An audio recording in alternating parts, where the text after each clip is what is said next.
तलबा, पिछले ही टॉपिक को हम आज कंटिन्यू करेंगे। उसकी जो हेडिंग्स बाकी थी उनको हम पढ़ेंगे। लास्ट टाइम हमने पढ़ लिया था इंतज़ामी मुश्किलात कि किस तरह से ऑफिस के सिस्टम को चलाया जाएगा और क्या हालात थे महाजरीन की आमदकारी के। महाजिर जो आने वाले लोग हैं उनको किस तरह से संभाला जाएगा। फिर असासों की तकसीम, असासे यानी कि एसेट्स, और एसेट्स दो तरह के हुआ करते हैं। एक फ़िक्स्ड एसेट होते हैं और दूसरा, फ़िक्स्ड एसेट से मुराद जिनको आप मूव नहीं कर सकते, और कुछ एसेट्स ऐसे होते हैं जो मूवेबल होते हैं, जैसे कि आपका कैश है। तो मुल्क तो तकसीम हो गया, ज़मीन तो तकसीम हो गई, अब असासों की तकसीम की बारी थी कि असासों को तकसीम, हम एसेट्स को कैसे तकसीम कर सकते हैं। तो इसमें भी नाइंसाफ़ी से काम लिया गया। एक नाइंसाफ़ी रेडक्लिफ ने की थी। वो नाइंसाफ़ी क्या थी कि उसने गुरदासपुर, बटाला और पठानकोट के जो इलाके थे वो जानबूझ करके भारत के हवाले कर दिए थे। अब दूसरी नाइंसाफ़ी जो थी वो कैश के हवाले से की। एक किसी भी मुल्क को चलाने के लिए एक बैंक हुआ करता है और हुआ करता था, जैसे कि आज का हमारा मौजूदा बैंक है स्टेट बैंक ऑफ पाकिस्तान। ऐसे भारत का जो बैंक था उसको कहते थे रिज़र्व बैंक ऑफ इंडिया, जिसमें कि कैश मौजूद था। वो कैश कुल 4 बिलियन था और पाकिस्तान के हिस्से में वो आना था 750 मिलियन। तो शुरू में इन्होंने 200 मिलियन हमें दे दिए और बाकी पैसे देने से इनकार कर दिया। कायदे आज़म के खौफ की वजह से कि कायदे आज़म हमें रुसवा करेगा, इंटरनेशनल फोरम पे हमारे ख़िलाफ़ आवाज़ उठाएगा, बहुत ज़्यादा जब प्रेशराइज किया गया तो 500 मिलियन रुपए भारत ने पाकिस्तान को मज़ीद दे दिए। ये पैसा नहीं देना चाहते थे, इसलिए नहीं देना चाहते थे ताकि पाकिस्तान को कमज़ोर रखा जाए, ताकि इसको भूखा रखा जाए, ताकि ये वेपन्स ना ख़रीद सकें। और 50 मिलियन जो हैं हमारे अभी तक बकाया हैं, जो कि भारत ने नहीं दिए, अभी तक नहीं दिए। उसके बाद मसला आया जी फ़ौज की तकसीम के। फ़ौज को कैसे तकसीम किया जाए। सबसे पहले तो भारत ने ये इसरार किया कि फ़ौज को तकसीम करने की ये उसकी चाल थी। फ़ौज को तकसीम करने की ज़रूरत ही नहीं है, और अगर फ़ौज को तकसीम करते भी हैं तो चलें ठीक है, कर लें, लेकिन कमांडर जो है वो एक ही रखा जाए।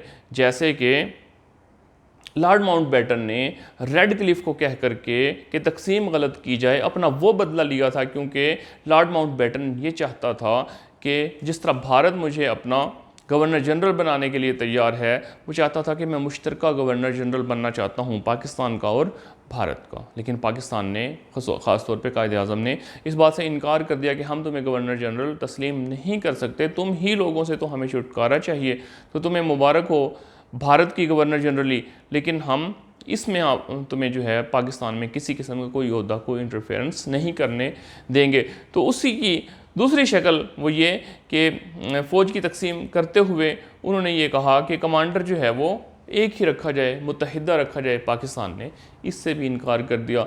अब फार्मूला ये बनाया गया कि जो मुसलमान फ़ौजी हैं वो पाकिस्तान में चले जाएं, हिंदू फ़ौजी जो हैं वो भारत की फ़ौज का हिस्सा बन जाएं। और वेपन्स जो हैं वो कैसे तकसीम किए जाएं। वेपन्स के लिए फार्मूला बनाया गया कि 36% जो हैं वो पाकिस्तान को फ़ौजी असासे दे दिए जाएँ और 64% जो हैं वो भारत को दे दिए जाएँ। वेपन्स की तकसीम तो हुई, लेकिन वो तकसीम कैसे हुई। ऐसे हुई कि दुनिया को दिखाने के लिए, तस्वीरें बनवाने के लिए फ़ौजी ट्रक्स वेपन्स लेकर के आते थे, लेकिन उसमें नाकारा बंदूकों के साथ साथ पत्थर भर दिए जाते थे और सिर्फ तस्वीरों की हद तक ही वेपन्स पाकिस्तान को दिए गए कि ये लड़ने के काबिल ना रहें, क्योंकि भारत की प्लानिंग ये थी कि इनके ऊपर हम जल्द ही जंग मुसल्लत कर देंगे। जब तकसीम हुआ पाकिस्तान और भारत, तो उस वक्त 16 ऑर्डिनेंस फैक्ट्रीज भारत के अंदर काम कर रही थी। अब ये अंग्रेज़ की प्लानिंग थी या महज इत्तफाक था, कोई एक ऑर्डिनेंस फैक्ट्री भी पाकिस्तान के हिस्से में नहीं आई। तो भारत ने कहा कि हम आपको 60 मिलियन रुपए दे देंगे ताकि आप अपनी ऑर्डिनेंस फैक्ट्री कहते हैं असलहा बनाने वाली फैक्ट्री को। एक ये ऑर्डिनेंस फैक्ट्री, और एक लफ्ज़ ऑर्डिनेंस इस्तेमाल होता है हुक्मनामे के लिए, सदारती हुक्मनामे के लिए, कानून के लिए, वो एक डिफरेंट चीज़ है। लेकिन वो 60 मिलियन रुपए जो थे वो पाकिस्तान को नहीं दिए गए। तो इस तरह से भी पाकिस्तान को पसमानदा रखने की कोशिश की गई। दरियाई पानी का मसला, पाकिस्तान चूँकि एक ज़राई मुल्क है और वैसे भी ज़िंदा रहने के लिए पानी के बग़ैर सर्वाइवल मुमकिन नहीं है। तो 1948 में भारत ने पाकिस्तान का पानी रोकना शुरू कर दिया और कशीदगी पैदा होती चली गई ताकि पाकिस्तान को बंजर किया जाए, और अभी भी वो इस प्लान के ऊपर काम कर रहे हैं कि किसी तरीके से पाकिस्तान को बंजर किया जाए। तो एक मुआहिदा हुआ था 1960 के अंदर जिसको सिंध तास मुआहिदा कहा जाता है। सिंध तास मुआहिदे के तहत रावी, सतलज और ब्यास ये भारत को दे दिए गए। सिंध, झेलम और चनाब का पानी जो था वो पाकिस्तान के लिए मान लिया गया, और फैसला ये किया गया कि इनके ऊपर जो दरिया पाकिस्तान को आ रहे हैं इनके ऊपर डैम्स नहीं बनाए जाएंगे। लेकिन उसको भी वो अभी जो अपनी जो कमिटमेंट थी उसको फुलफ़िल नहीं कर रहे और उसके ऊपर डैम्स बना रहे हैं ताकि पाकिस्तान को बंजर किया जा सके। तो उस वक्त भी मसला था पानी का और आज भी मसला मौजूद है। फिर रियासतों का तनाज़ा, 600 के करीब आज़ाद रियासतें मौजूद थी जिनके बारे में ये फ़ैसला किया गया था चाहे तो वो पाकिस्तान के साथ शामिल हो जाएं, चाहे तो वो भारत के साथ शामिल हो जाएं, ये उनकी अपनी मर्ज़ी की बात है। अपने अपने मफाद को देखते हुए, अपनी अपनी जोग्राफियाई पोजीशन को देखते हुए वो पाकिस्तान या भारत जिसका हिस्सा बनना चाहें उनको बनने की इजाज़त है। लेकिन कुछ रियासतें ऐसी थी जो कि कंट्रोवर्शियल हुई, जो कि मुतनाज़ा हुई, तो उनमें से एक एक करके हम देखते हैं कि वो कौन कौन सी थी। हैदराबाद दक्कन। हैदराबाद दक्कन का जो हुक्मरान था वो निज़ाम कहलाता था। निज़ाम एक टाइटल था, जैसे कि मिस्र के जितने भी बादशाह गुजरे हैं वो फ़िरौन कहलाते थे। लोग उनको उनके नाम से नहीं पुकारते थे बल्कि उनको फ़िरौन कहा करते थे। तो इसी तरह हैदराबाद का एक टाइटल था, लोग उसके नाम से नहीं पुकारते थे बल्कि उसको निज़ाम कहते थे। निज़ाम हैदराबाद दक्कन मुसलमान था जबकि राया हिंदू थी, और वह हिंदू राया अपने बादशाह से बेइंतहा मोहब्बत किया करती थी, और उन्होंने अपने बादशाह को कहा कि आप जिसके साथ इल्हाक करना चाहें आपकी मर्ज़ी है, आप कर सकते हैं। उसने पाकिस्तान के साथ इल्हाक करने का ऐलान कर दिया। अब वही भारत जिसने आज़ादी दी थी इस बात की कि जो मुल्क जिसके साथ चाहता है इल्हाक कर ले, लेकिन वो अपनी इस बात से मुकर गया, फिर गया, और ज़बरदस्ती फ़ौजें हैदराबाद में, जो कि एक बहुत बड़ी और बहुत मशहूर रियासत थी, दाखिल करके इसको अपने कब्ज़े में ले लिया।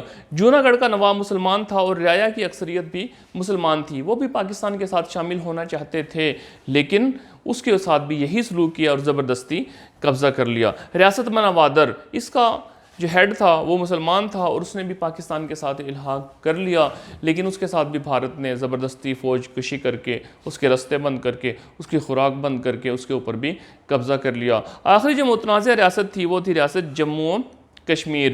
रियासत जम्मू और कश्मीर का आप बचपन से पढ़ते आ रहे हैं कि हुकूमत बरतानिया ने 75 लाख रुपए में पूरी रियासत को, कितनी बड़ी रियासत के 1941 के अंदर जब सेंसस मतलब शुमारी हुई थी तो इसकी 41 लाख के करीब पॉपुलेशन थी, तो 75 लाख रुपए में टोटल इसको सेल आउट कर दिया था। एक राजा था, उसका नाम था डोगरा गुलाब सिंह। 75 लाख रुपए में आज आप देख लें कि आपको एक घर भी नहीं मिलता। तो इन्होंने पूरी की पूरी रियासत जो थी वो सेल आउट कर दी थी, और 1930 के अंदर इन्होंने कश्मीरियों ने हक़ खुद इरादियत के लिए, हक़ खुद इरादियत कहते हैं अपनी मर्ज़ी से ज़िंदा रहने का हक़, उसके लिए आवाज़ उठाई। तो मुसलमानों को, कश्मीरियों को कुचला गया। तो कश्मीरी असल में पाकिस्तान के साथ शामिल होना चाहते थे, शामिल होना चाहते हैं। तो भारत अपने उस वादे से फिर गया और कश्मीर के ऊपर ज़बरदस्ती इन्होंने कब्ज़ा कर लिया, और कश्मीरियों के लाखों जो मुजाहिदीन हैं वो शहीद हो चुके हैं।